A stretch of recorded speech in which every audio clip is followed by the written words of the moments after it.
Bonjour, c'est Virginie. La leçon d'aujourd'hui a pour titre « Josia fait ce qui est droit ».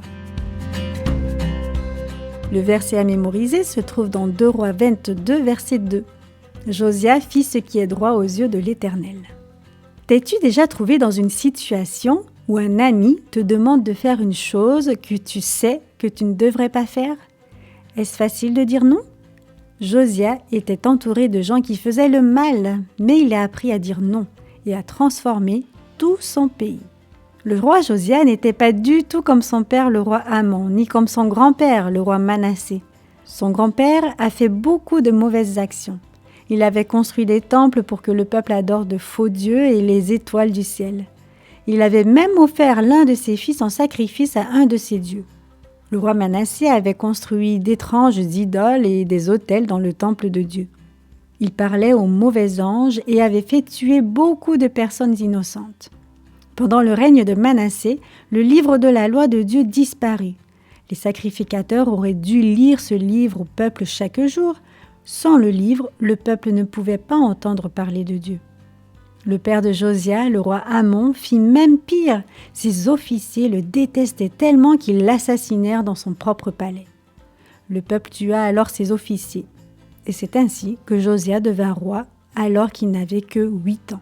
Le roi Josia ne ressemblait pas à son père et à son grand-père. Il aimait vraiment Dieu et essayait toujours de faire le bien. En grandissant, il se consacra à Dieu.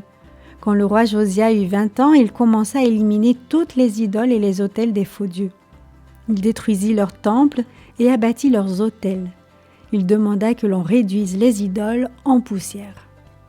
Il répandit ensuite cette poussière sur les tombes de ceux qui avaient adoré de faux dieux.